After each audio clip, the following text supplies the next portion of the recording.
Bonjour, la cybersécurité pour les nuls.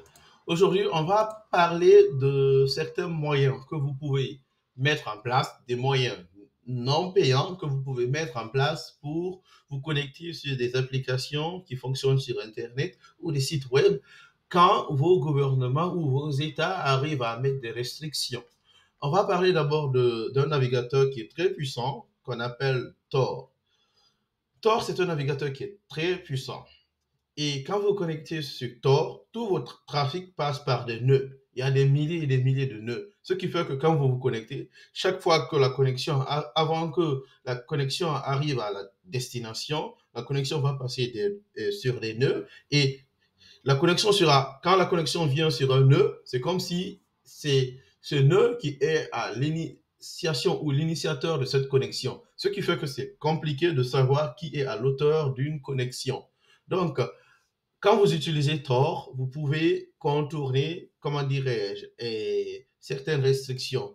Par exemple, si on bloque l'accès sur Facebook, Twitter, YouTube ou Instagram ou d'autres, vous pouvez utiliser Tor parce que Tor va montrer en fait comme si vous étiez connecté quelque part, pas dans votre pays d'origine. Et pour mieux expliquer cela, comment utiliser Tor, on va se connecter sur l'application Tor, le site web. Et une fois que vous êtes sur le site web, vous cliquez sur Download Tor Browser. Une fois que vous cliquez sur ça, vous allez voir les systèmes d'opération. Il y a Windows et Android qui est plus utilisé par les gens. Moi, je vais donner l'exemple sur Windows. Vous pouvez aussi faire la même chose sur Android et Mac et Linux, ça sera la même chose. Et qu'est-ce qu'on va faire? On va cliquer sur Download for Windows. Une fois que vous cliquez sur ça, vous allez voir ce message qui va apparaître. Moi, je vais faire cancel, c'est-à-dire annuler parce que j'ai déjà installé ce navigateur. Et une fois que vous installez Tor, vous allez voir ici ce navigateur. Quand vous cliquez sur le navigateur Tor, c'est comme ça. Vous allez voir ici, comment dirais-je, cette page qui va s'afficher. Et des fois, c'est possible qu'on vous montre directement les paramètres. Si vous voulez qu'il y ait plus de sécurité, quand vous venez dans les paramètres, vous pouvez cocher certains paramètres.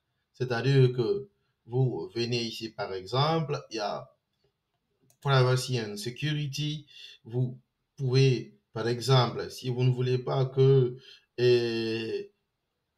votre mot de passe soit sauvegardé, vous ne devez pas cocher ça. Et si vous voulez toujours, comment dirais-je,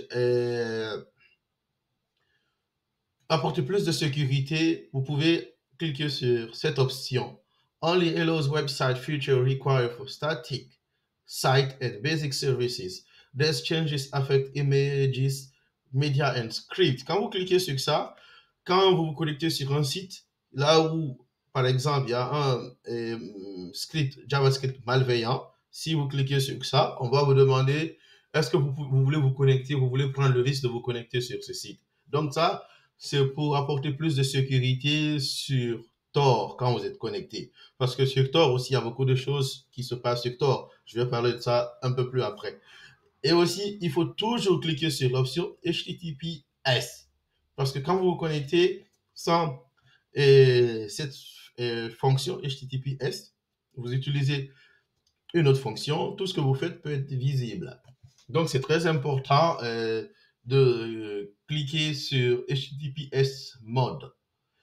Et après ça, je pense que c'est bon. Vous pouvez vous connecter sur n'importe quel site en ce moment. Mais ce qui est très important, c'est-à-dire que si vous voulez être sûr que vous n'êtes pas connecté actuellement, par exemple, vous êtes dans un pays et vous voulez savoir que votre connexion, votre IP adresse a changé de localisation, vous pouvez utiliser cette application whatismyipaddress.com.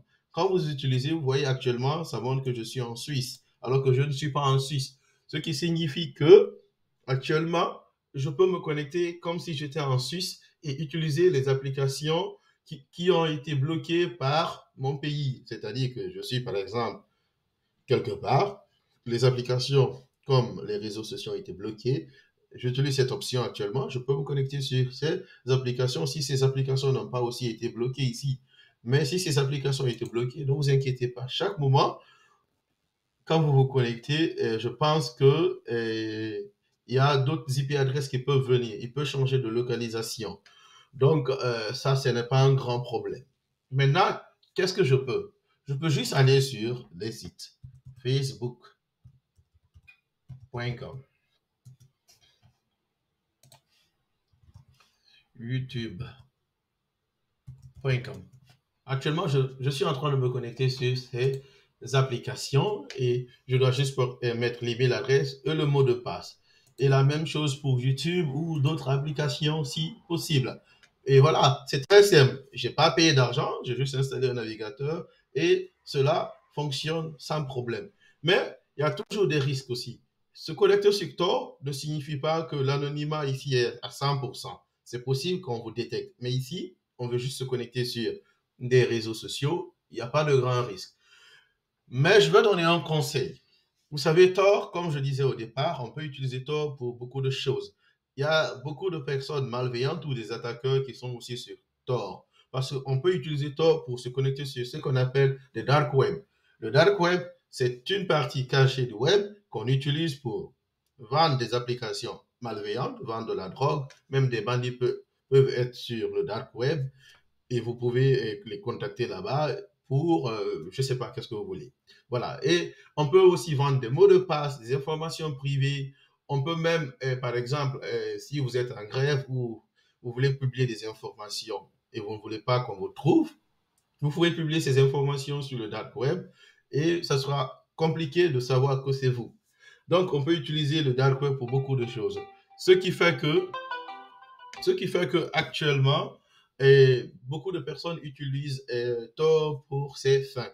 Mais nous, on utilise ici juste pour vous montrer comment se connecter sur ces réseaux sociaux. Et nous ne serons pas garantis si vous arrivez à faire des choses, euh, comment dirais-je, illégales ou qui partent à l'encontre de vos gouvernements. Il faudra aussi se renseigner parce qu'il y a des pays là où l'utilisation de Tor est interdite, par exemple. Donc, il faut se renseigner, est-ce que l'utilisation de Tor est interdite ou pas dans votre pays avant d'utiliser. Parce que si des pays arrivent à tout suivre, on peut détecter qui s'est connecté. Et la dernière recommandation, quand vous vous connectez sur Tor, il ne faut jamais faire des transactions bancaires. Et aussi, je vous recommanderais d'utiliser le 2FA, le facteur à deux authentifications, sur Facebook, sur YouTube ou bien sur d'autres réseaux sociaux. Parce que si quelqu'un arrive, par exemple, vous êtes sur TikTok, vous vous connectez sur un site malveillant et ils ont accès à votre mot de base, si vous utilisez le deux facteurs authentification, ces gens-là ne pourront pas avoir accès à votre compte Facebook. C'est-à-dire que, parce que quand vous vous connectez sur Facebook, on va vous demander un second mot de passe. Donc, en ce moment, on peut dire que vous êtes sécurisé quand vous vous connectez seulement sur les réseaux sociaux, sur Tor.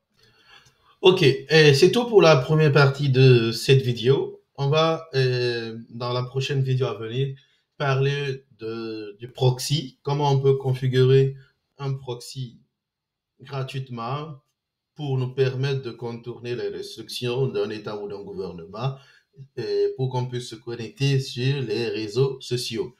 À bientôt. N'oubliez pas de vous abonner. Merci.